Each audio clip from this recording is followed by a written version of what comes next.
Good evening and welcome to the new Bugajski Hour from Washington, D.C.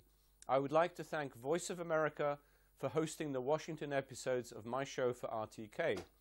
And today I will be discussing important international questions with a major security analyst. Our guest on the Bugajski hot seat is Peter Sparding, Transatlantic Fellow at the German Marshall Fund in Washington, D.C. But first, my political commentary on a key international topic is entitled Football Politics. It is time now for the Bugajski hot seat with our special guest Peter Sparding, who's Transatlantic Fellow at the German Marshall Fund in Washington and an authority on the European Union. Welcome to the show. Thank you for joining me. Thank you for having me. And our focus actually today, I think our audience is very much interested, is the future of the European Union. It's something that I talk about tangentially in various programs and various interviews, but I want to pay more attention to its policies, the problems and the prospects for the Union. And of course, we used to joke that the Union has become quite a boring place. That's certainly not the case in the past 2 or 3 years. I think there's a lot has been happening. But before we begin about the European Union, maybe Peter, tell us a little bit about the German Marshall Fund. Sure. Exactly who you are, you know, what the fund does, how it operates, both here and in Europe as well. Sure. So the German Marshall Fund was founded in 1972 through a gift from the German government. It is meant to be a permanent memorial to the Marshall Plan aid. It is headquartered in Washington, D.C. It's an American organization with by now 7 offices in Europe. And we do a number of things. It's a bit of a hybrid organization. We have a think tank type arm here in Washington and in other offices in Europe. And then we have in our offices in Belgrade and Bucharest, we still do grant making, civil society work.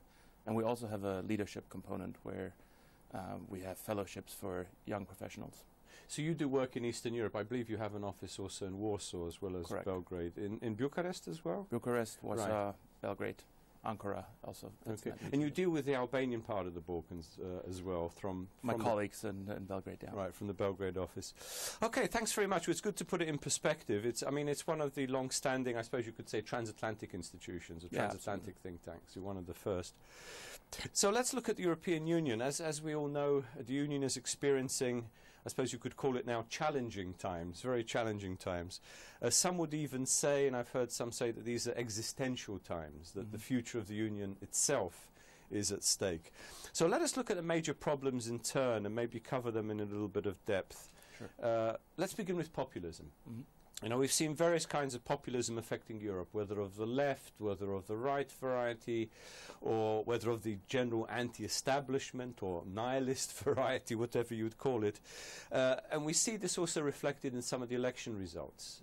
Most recently, I suppose, in Austria with just a narrow defeat for the radical right candidate for the Austrian presidency. So populism, would you say, is it spreading? Is it a danger? How significant is populism now in Europe? Well, it's definitely spreading, but we have to keep in mind that in some countries it's been around for quite a while, including in established parties. France is an example, of course. Austria, you mentioned already, but there are others. Denmark is another one. But we see now maybe a spread to countries where this was not as prevalent before. For example, Germany now has its own right-wing party, the Alternative for Germany. And then we have parties like UKIP in the UK who are bringing the entire European Union a bit into disarray right now with their Brexit talk. Right.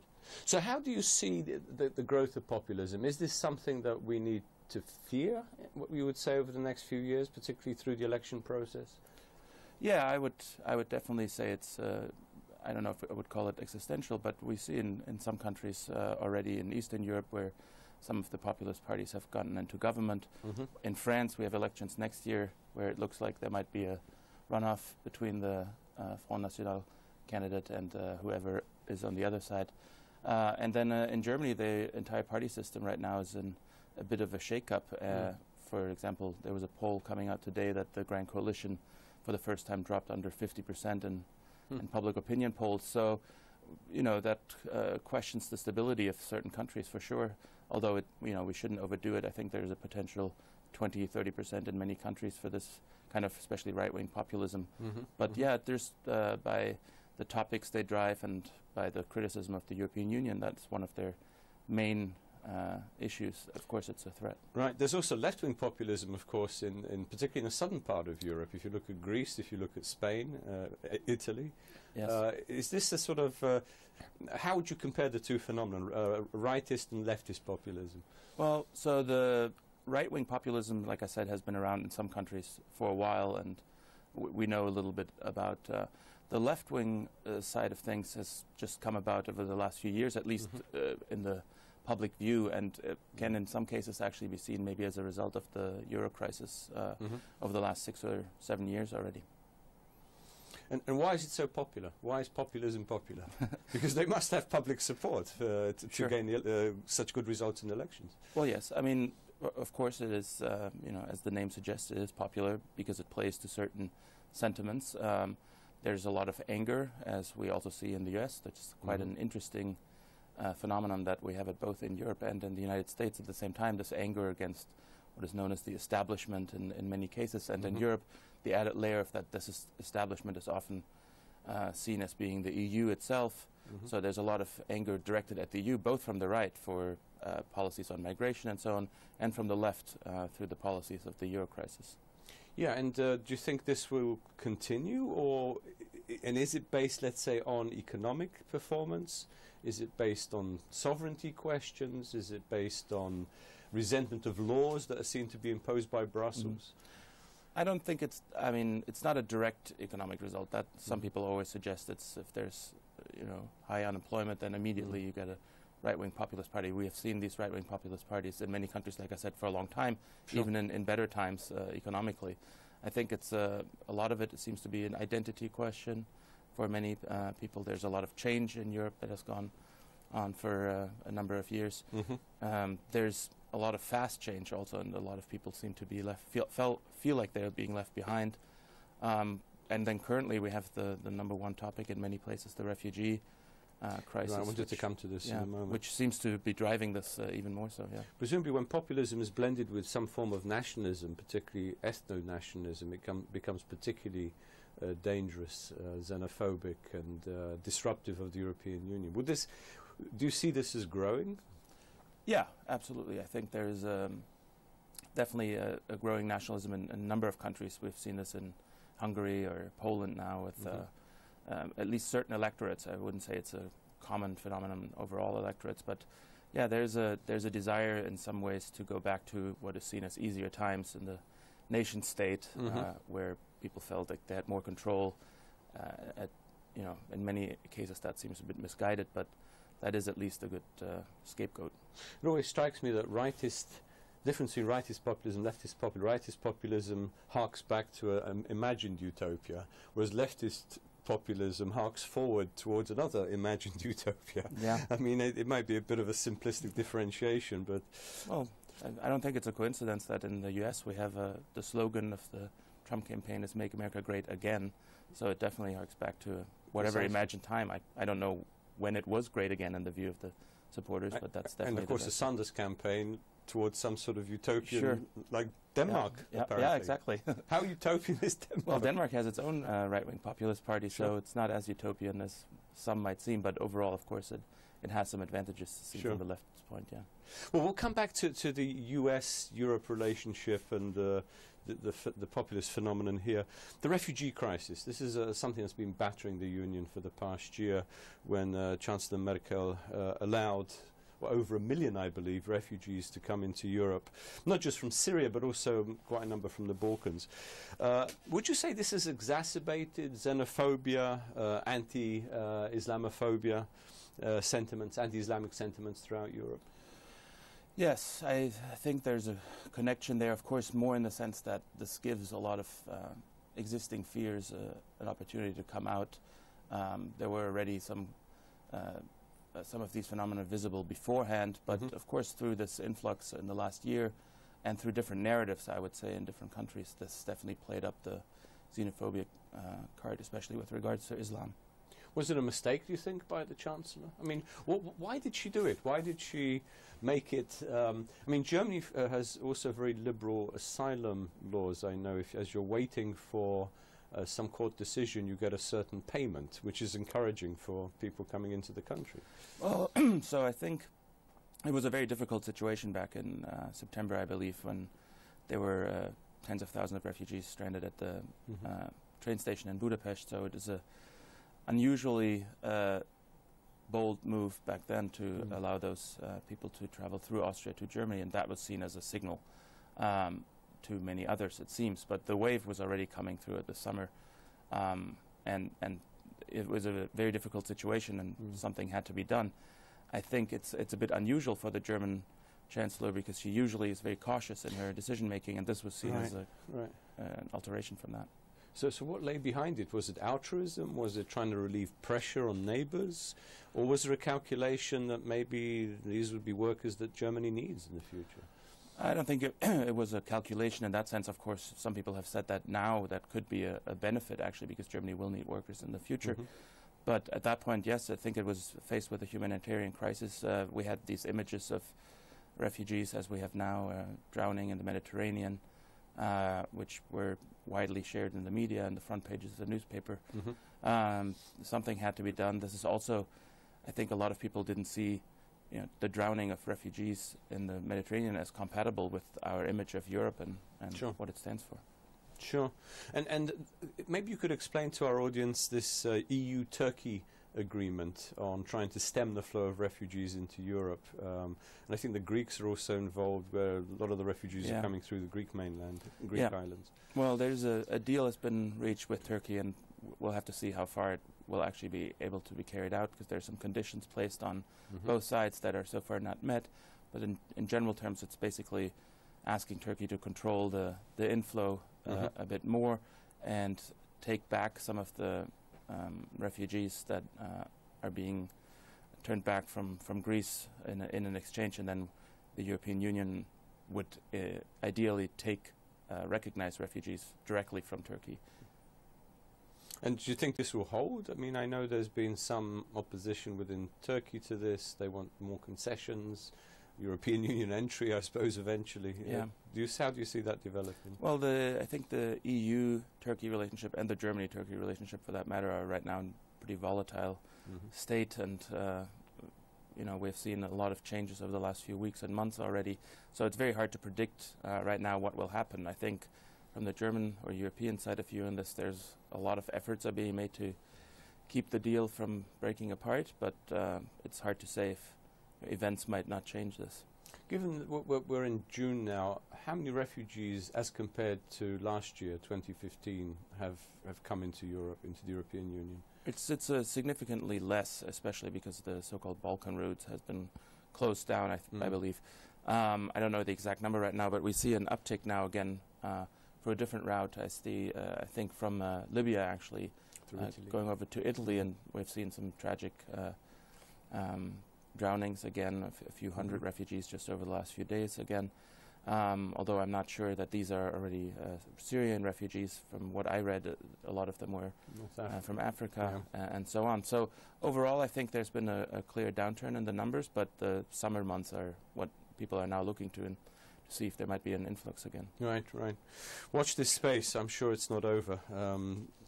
Particularly, well, I suppose the nexus between refugees and criminal people smuggling is also very worrying for the European Union. Do you see a lot of these gangs, cartels involved in this people smuggling business? Well, there's definitely, let me say it this way. There's a debate now in some countries about people smuggling, but also just about crime in general. This is getting mixed together and thereby benefiting populists, of course. So there's a whole new debate about certain rises in burglaries and so on in countries like Germany and so on that get mixed into this whole debate about the refugees, just because it's all seen as coming from abroad.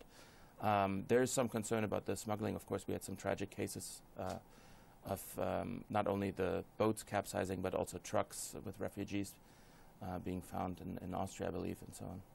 With people suffocated inside. Yeah, That's exactly. right, I remember this. Let's turn to another subject that you follow quite closely, which is the Euro crisis, or the crisis in the Eurozone. As we know, fiscal problems have battered particularly the southern members of the European Union, and Greece is the obvious example. Let me ask you about Greece. I mean, Greece has now received, I've lost track of how many billions of bailout funds, but there doesn't seem to be a lot of reform accompanying the austerity measures that they would need to introduce to make it into a long-term productive economy. Mm-hmm. Do you see this as a problem, simply pumping money into an economy that is moribund, that is not helping itself? Yeah, I mean, there are different philosophies about what has happened with Greece. Of course, the approach that the European Union and the IMF and so have taken is this mixture of giving bailouts in return for austerity measures and so-called structural reforms. Mm-hmm. And the Greeks have, on both counts, austerity measures and structural reforms, done quite a bit. But many economists, especially in this country, argue that there is no way that these can lead to a successful recovery as long as these cuts are so significant and the economy is just being hampered by them. Well, they have this patrimonial patron-client system in Greece, which is common actually throughout the Balkans, but it has never been really reformed, even though they've been a long-term member of the European Union. It seemed to me that the money that was coming in actually prevented them reforming. They didn't have to. Right, so that's been in the rearview mirror, so to speak, of since Greece joined the euro in the early 2000s.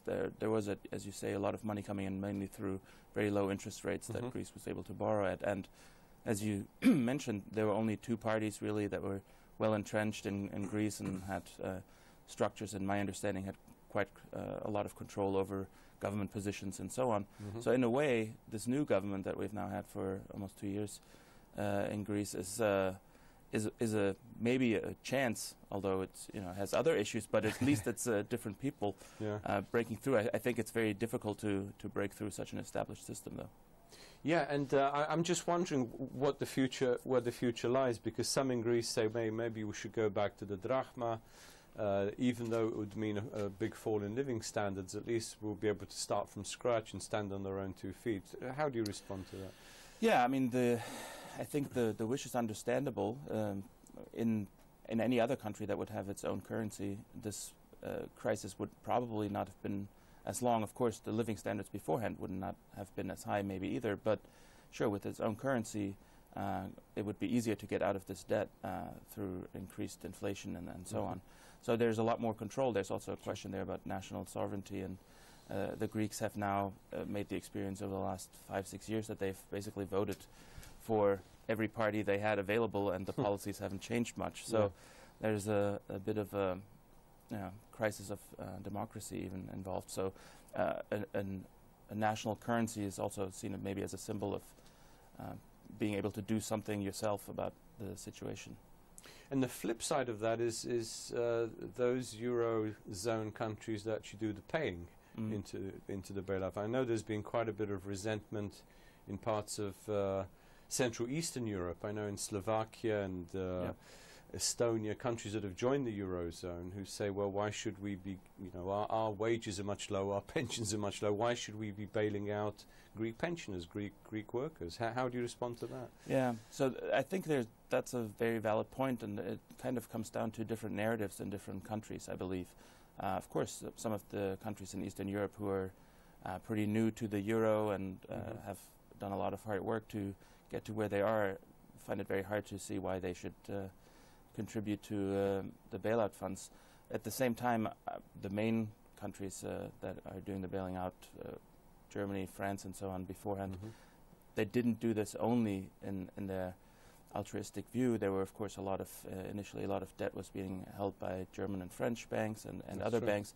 So there was also bailing out your own banks. Exactly, bailing out your own banks, but also the fear of contagion and the symbolic fear of what would happen if a euro country might fall out of the common currency, what signal that would send. So there were other reasons to do this. Of course, as I mentioned, the narratives are different in all these countries about how the euro came about, what was promised to populations when they entered the euro, and so on. And should it have gone further? In other words, not just a monetary union, but a fiscal union, a budgetary union, and so forth. Yes. That's still a debate, I know. Right, and that's kind of the tragedy of this, that actually the only real way forward, as most economists will say, is to complete the economic and monetary union, but there's no more desire to go further in many of these countries, understandably, on both sides of this.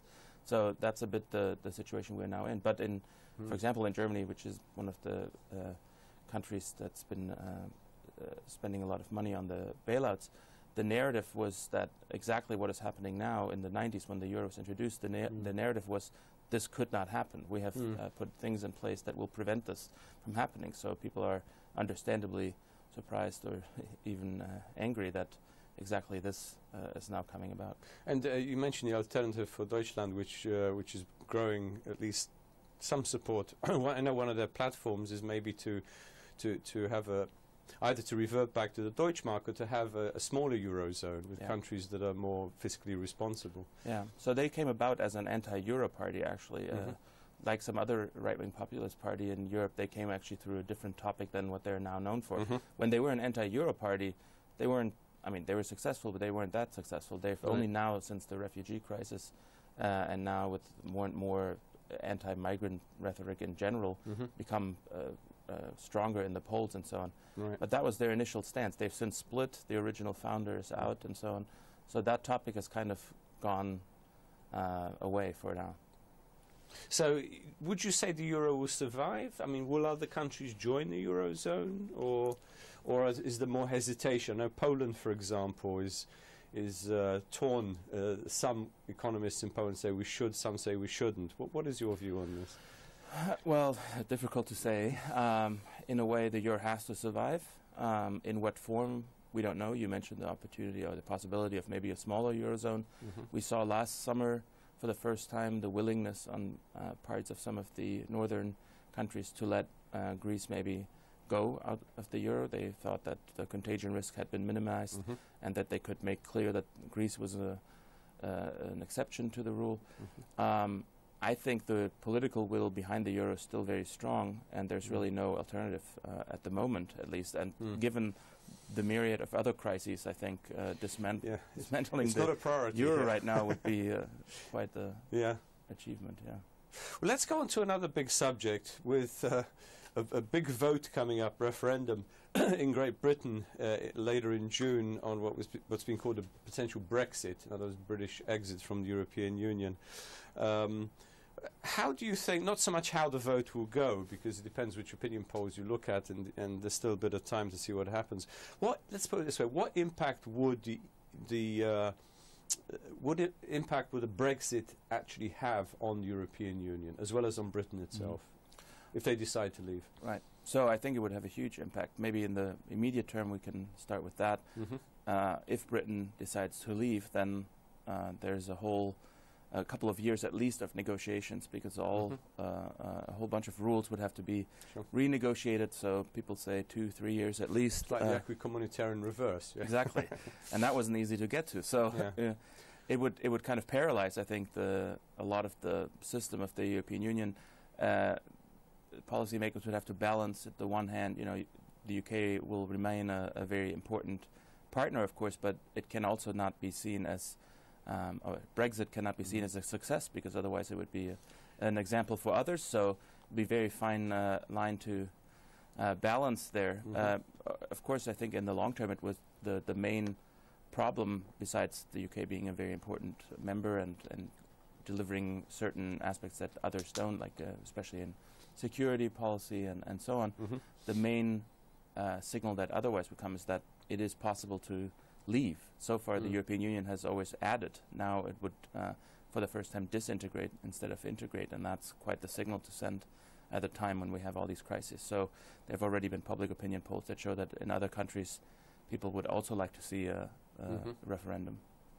Whether it leaves or not, do you think there's a possibility that we could have the emergence of a two-tier, a multi-tiered union, with some countries more integrated on whether Schengen or currency or something else than others?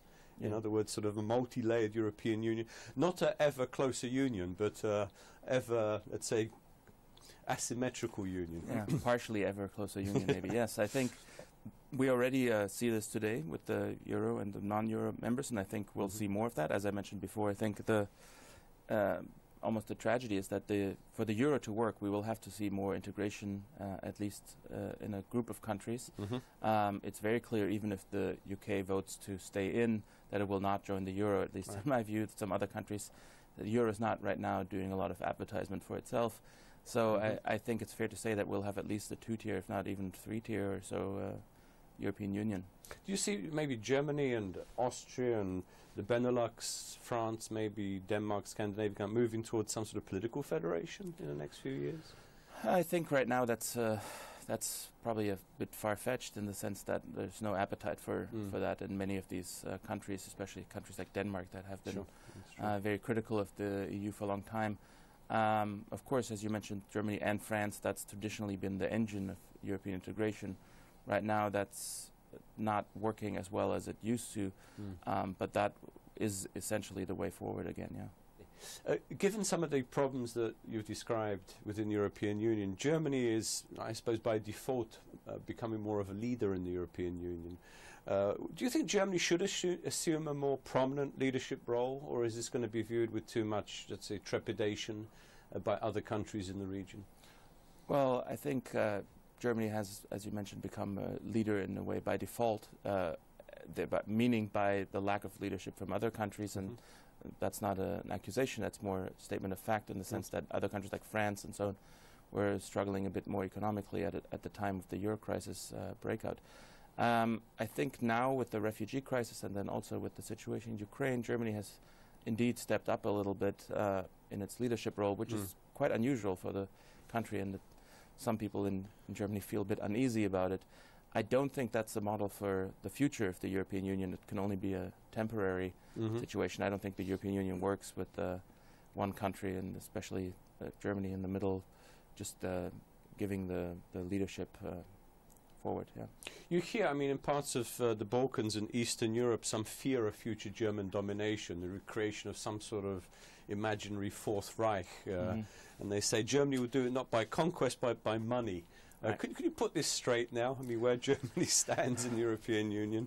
So I don't see fear of that in those drastic terms, but of course one has to remember that there's historic background. Many countries in the Balkans, Greece, for example, also have memories, very relatable memories of World War II.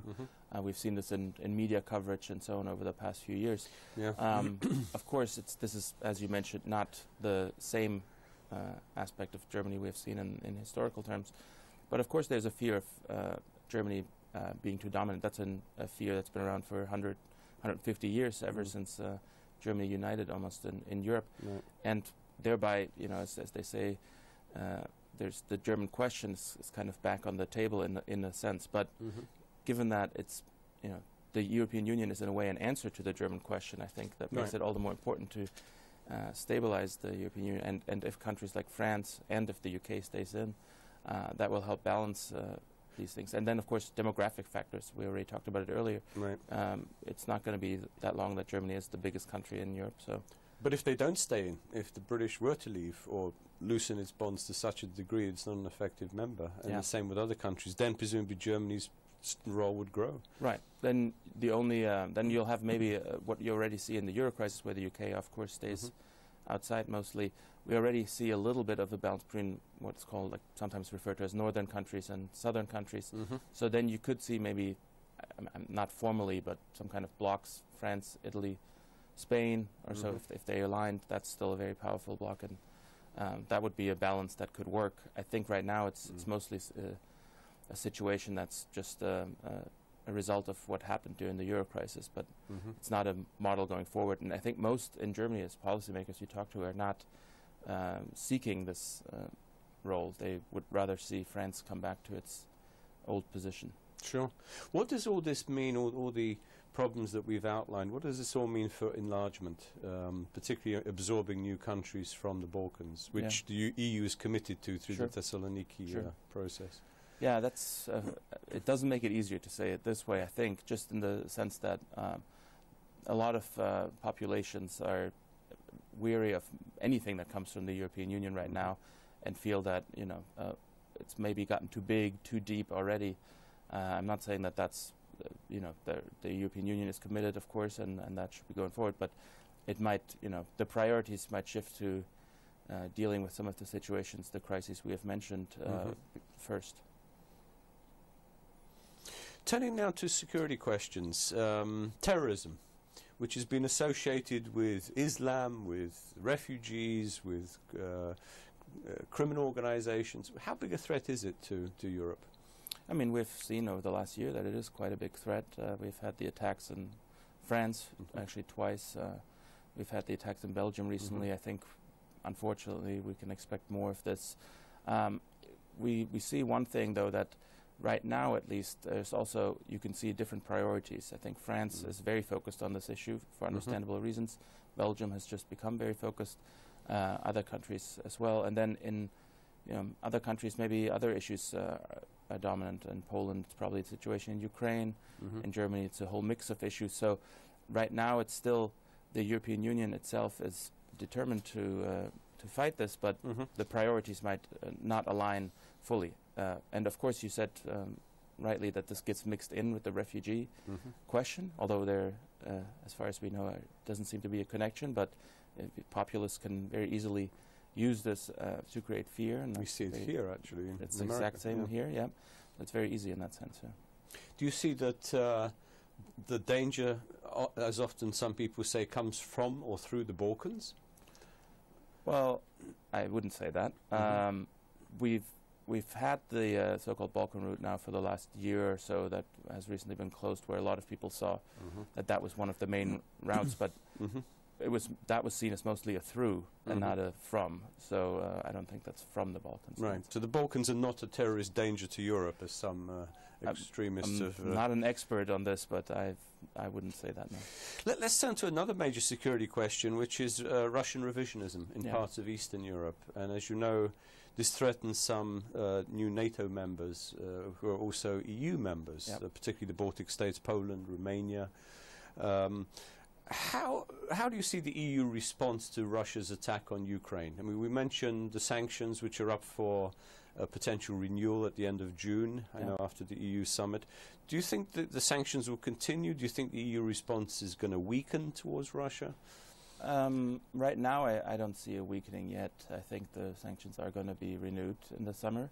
As far as I can tell from all the statements one hears, there's a lot of commitment to keeping them in its place. Of course, as I mentioned before, some countries feel a lot more threatened and are a lot more worried about the situation. You mentioned the Baltics, Poland, some others, whereas other countries are completely focused on other issues. That's the problem of the triple or quadruple crisis we now see in Europe. So it might be more difficult going forward to keep the focus or to keep the unanimity on some of these sanctions. Isn't Putin relying on the fact that Europe will be divided and will be focused on some other question? Right. Hence, you grab a piece of territory, freeze it, okay, you withstand sanctions for a little while, and then we move on, and then the next bit of territory. I mean, isn't that what he's up to? Yeah, sure. I think the splitting of the EU members is exactly the goal or the wish or the hope, at least, of some people in Moscow. We see this also that there's some support for some of the right-wing populist parties we've mentioned before, coming from Russia, as far as we know. So yes, and Brexit would be a gift, of course, in that sense to the Russians. I was just coming to this, actually, the support that Putin has given to both leftist and rightist extreme organizations, posing, I suppose, one to the rightists as the defender of traditional values, of Christianity, anti-secularism, anti-atheism, and so on. On the other hand, to the left, appealing to sort of traditional anti-Americanism. How let's say, dangerous is this for Europe? As we said earlier, populism is evolving, developing. Yeah. No, there's ground for this, and they can play on this, of course, because there's, as you say, on some parts on the left and also on the right, interestingly, some anti-Americanism, or even in smaller forms, not direct anti-Americanism, but people who would rather see Europe or certain countries stay in the middle, stay out of the superpower struggle, as some see it. Then there's also as you mentioned, the traditional values question and so on, which is ironic in some senses. But yeah, there's a lot of change over the last 10, 20 years. maybe too much change for some people, and they lean back and seek a ruler of the old type, maybe. Yeah. With if sanctions are eventually lifted, I mean, there are business lobbies, including in Germany, that would like to have, I suppose, business as usual with Russia to restore relations as they existed. There's Nord Stream 2, which is being discussed now, is coming online with Russian gas supplies through Germany to Europe. Do you see that the business lobby is here in conflict with the government, particularly with the Merkel government? Yeah, so a lot of people expected there to be that conflict, and I think over the last 2 years we've actually seen that politics has trumped economic interest in Germany. Of course, some people are saying maybe not for much longer, and we see some newspaper articles indicating that there's some talk of maybe softening the stance, but so far this has been maybe a bit of a new German stance to seek a more clear political point here, yes. Last part of the interview, next few minutes, I'd like to focus on EU-US relations or European-American relations, which of course your think tank is at the center of trying to figure out what's going on. What is, before we come to the elections themselves here, the election campaign, what is now the European view of America, of what's going on in America? I know it differs country to country, but what are the main strands of opinion vis-a-vis America? So I think one major fear that a lot of policymakers across Europe have had for a while is that the U.S. is actually turning away from Europe. There's the pivot to Asia that has been announced here. Of course, the U.S. administration has been very adamant at saying that just pivoting to Asia doesn't mean turning away from Europe. But there were some who are worried that this was the effect of it. I think the crisis in Ukraine and Russia has, in a way, reversed this a little bit. We've seen a lot more U.S. engagement, or at least rhetorical engagement again in this situation, and just the sheer number of crises in Europe have made Europe, unfortunately, a big issue again in the news for the wrong reasons, so to speak, in the U.S. So do you think that there's a fear, if you look at the election campaign, that America is becoming more isolationist, more inward? And if so, what impact will this have on the European Union? Yeah, I mean, we see strands of this in the, especially Trump campaign, also a little bit in the Sanders campaign. There seems to be this rhetoric that America has been losing, or that America has been paying for others, and that that time has come to an end. Donald Trump has questioned the free riding, as he calls it, of allies, not only in Europe, though, but also Japan and others. I mean, this is campaign rhetoric. We've also seen this before. There is some strand to this, of course, that's been around for a while. Many American policymakers have said that Europe, there's no reason that Europe shouldn't stand up more for its own security. But I still think there's a little bit more of campaign rhetoric right now than actually will come to pass. Well, one of Trump's positions, again, we'll see how it develops, is that NATO is potentially obsolete because the Europeans aren't sufficiently sharing the burden of NATO. Right. And this is a debate that's been going on for 25, 30 years, but he's revived it. Is this having an impact, would you say, in Europe? Well, there's clearly worry, and especially in those countries we mentioned before, in Poland, Baltics, and so on, that the U.S. could, under a new administration, turn away from its commitments. I think that is overall very unlikely, especially because it's also in the interest of the U.S. to monitor Russian activity quite carefully, although the interesting bit is, of course, that Mr. Trump has also spoken quite kindly of Mr. Putin, which is a bit unusual for an American presidential candidate. Because he gets things done, right? Exactly. He kind of sees they think they can get along well. Strongman type rhetoric seems to be prevalent there. But overall, I think that as you mentioned, the discussion has been around for a long time. I do think the pressure will increase on Europe to do more, and I believe in Europe there's a recognition that it might need to do more. There were some wake-up calls with the Russian activity in Ukraine, but also now terrorism. We talked about it, and the crises in the Middle East being so close. I think there's more and more realization that Europe cannot isolate itself from these problems in its neighborhood. We see some countries, including Germany, which has been very reluctant in some ways, increase military spending and so on. In a way, you could say it's good that Trump has revived this debate, It's refocused our attention. Why does NATO exist? Who pays for it? How should it develop? What should be the American role? These are critical questions. Sure. I think there's, as with many populist questions, the questions are not necessarily wrong to ask. It's mostly the answers they give that are very troubling. Yeah. People have questions about these things, and that's absolutely legitimate, and there's a reason that they are worried about certain aspects, but the answers are the problem. Yeah. There's another part to the Trump Let's Make America Great Again campaign, which are the free trade agreements around the world. I know you looked very closely at the TTIP and the Europe, North America trade agreement. Could you tell us a little bit about it? Where those things stand? Sure. How is it developing? So, since 2013, the U.S. and the European Union have been negotiating TTIP, the Transatlantic Trade and Investment Partnership, which is a free trade agreement between Europe and the United States, which has not been finalized yet. As you mentioned, it's run the trade agreements, although mostly a different trade agreement with Asia, has run into some criticism in the U.S. in the debate, in the Trump campaign, but also in the Bernie Sanders campaign. And in Europe, actually, the TTIP agreement has run into some criticism in major countries. Germany is the biggest example, Austria, now France, for different reasons. But there's some popular unrest or criticism of these agreements.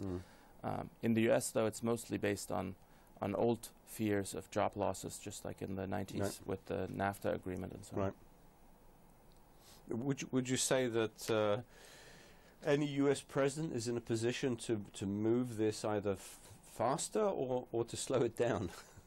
Well, we've seen a big push recently from the U.S. administration. President Obama traveled to Germany in April to make the case there. Just in case there is a Trump presidency. Exactly, maybe for that reason, yeah. I think we'll now see if the goal is to finalize negotiations by the end of this year. That seems very difficult to achieve, but it could be done, I assume. If not, then we'll have a new U.S. administration in place, and no matter what, they will want to leave their fingerprints on a new deal. So it'll take some time to reshuffle, and then we have elections in France in 2017 and Germany in 2017. The political calendar doesn't get easier for trade agreements necessarily. Right. The one person we haven't mentioned yet, and I want to finish sort of with this question, and that's Hillary Clinton, who could indeed, if you look at recent opinion polls, although the gap is closing, she could be the winner, first female president in U.S. history. How do you see a potential Hillary Clinton presidency? Would it be a continuation of Obama policy or something new? To a degree. I mean, she's right now running a little bit as a continuation of the Obama presidency. Probably not surprising, given that the president's opinion polls are actually rising. I think on the plus side, she's very experienced. She knows foreign policy, obviously, as having been the Secretary of State. So it could be a huge benefit also for Europe, that she has close ties, knows many people in Europe. And on the polling, I think it's May. It's a bit early. I'm not yet seeing this as a closing of. I mean, there's a closing of polls, but on the Democratic side, we still have a primary going on. So the polls yet are not that indicative, but there's definitely a chance that she will win. Yeah. It's a long way to go, and a day is a long time in politics, let alone 4 or 5 months. But presumably, most governments in Europe would prefer a Clinton presidency. I mean, they wouldn't come straight out and say this, but presumably they want more predictability, more continuity, rather than the unpredictability that may come with Trump. Yeah, I mean, as you said, they don't say this publicly because there's a tradition not to interfere, and I haven't heard anything of it, but I'm pretty sure that if not all, most of them definitely would prefer this, yes. Okay, well, we've come to the end. Peter, thank you very much. Peter Spartan, thank you very much for joining me on the show. And I'm sure my audience in Kosovo will enjoy the sort of update what's going on in the European Union. Love to have you back at some future date as things develop. Anytime. Thank you. Unfortunately, we have already come to the end of today's show. I have greatly enjoyed being with you and with my colleagues at RTK and VOA. Good night, everyone. Stay healthy, be productive, and remain optimistic. See you all very soon. Miro Pavshim.